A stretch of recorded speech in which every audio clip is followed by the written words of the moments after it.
Tout commence ici, sur une terre irriguée de nombreuses cultures. Les îles de la Caraïbe, déjà riches de milliers d'espèces, ont aussi accueilli d'autres plantes avec leurs histoires et leurs propriétés. Les Indiens ont apporté le paroka, contre les éruptions cutanées notamment. Les Chinois ont emmené l'atumo, avec son nom qui veut tout dire. Un trésor dont nos ancêtres ont su tirer le meilleur. Mais aujourd'hui, leur héritage est mis à l'épreuve de la science. On réintroduit cette médecine à un coût minimum, qui était la médecine traditionnelle de nos aïeux, quand elle est démontrée scientifiquement, bien entendu. C'est ce que fait Tramil, justement. On met à la disposition de la population des plantes pour coronavirus, pour Zika, tout ce que vous voulez, rhumatisme, diabète, mais à un coût minimum, et à partir du moment où c'est démontré scientifiquement. Ça, c'est le credo sur lequel on ne peut pas bouger, quoi. En Martinique, le marché des produits à base d'extraits de plantes est en croissance permanente depuis une quinzaine d'années dans les secteurs alimentaires, des compléments alimentaires ou du marché des biocides. Pour valoriser cette richesse naturelle, le PARM a lancé un projet de recherche favorisant le développement d'activités au bénéfice des entreprises. Des usages diversifiés ont été observés pour un certain nombre de plantes.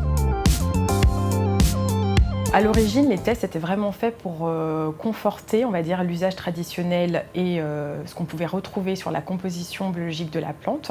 Il s'avère que certains résultats ont conforté l'usage traditionnel et d'autres ont permis l'ouverture vraiment d'axes de diversification complètement nouveaux. Donc il y a des plantes qu'on utilise éventuellement pour soigner des maux internes qui se sont révélées intéressantes sur des axes de développement comme de l'anti-moustique ou de l'antidiabétique. Des propriétés insoupçonnées qui agrandissent le champ des possibles. Mais pour mener des recherches efficaces, il a fallu cibler les plantes les plus intéressantes. Parmi les milliers de plantes recensées en Martinique, le PARM a mis en place une méthodologie qui a permis de faire une sélection sur 70 plantes qui ont un fort intérêt et un fort potentiel de développement sur du court à moyen terme. Ça nous permettait vraiment d'aller dans du développement rapide et efficace et de donner à des entreprises de la connaissance sur les plantes et du savoir-faire de transformation pour les aider à mettre en marché des produits de manière rapide. Mais mettre sur le marché des produits à base de plantes locales est contraignant. D'abord parce qu'une partie d'entre elles est inscrite à la pharmacopée française. Cela veut dire qu'elles sont réservées aux seuls pharmaciens. Ensuite, parce que libérer une plante de cette contrainte ou présenter une nouvelle plante aux autorités demande du temps et de l'argent. Pour commercialiser un jus d'atumo par exemple, il faut d'abord financer nombre d'analyses très coûteuses afin de démontrer qu'il n'est pas toxique et attendre la validation de la Commission européenne. Un parcours d'au moins 18 mois que le PARM tente d'éviter aux entrepreneurs locaux. Le PARM conduit en ce moment un projet, c'est le projet N-Food Ingrédients de Martinique, dont l'objectif est d'élaborer justement deux dossiers nouvel aliment pour l'atumo et pour la brisée, parce que ce sont des plantes qui sont couramment utilisées justement pour de la transformation dans le domaine alimentaire.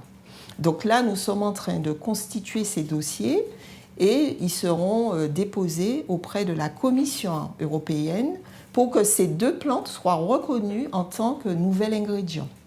L'utilisation des plantes pour de la valorisation en agrotransformation est réglementée.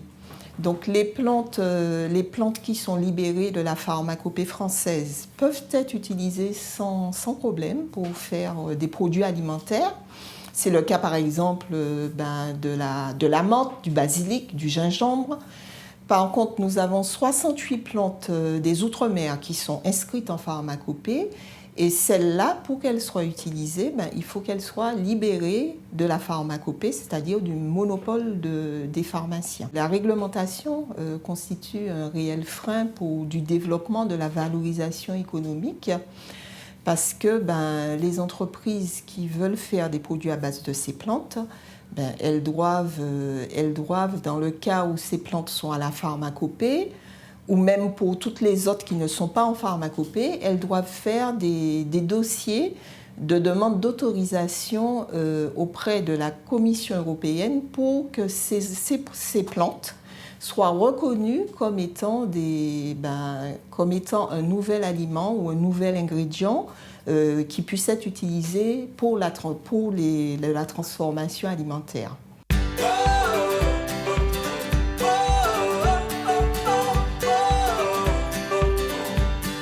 Un effort qui permettra à tout porteur de projet de réaliser plus facilement ses rêves de produits à base de plantes.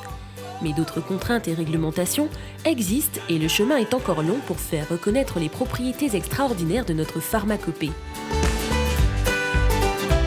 De précieuses informations que chacun pourra découvrir très bientôt dans Plantes et Santé, votre nouveau rendez-vous sur Martinique la Première.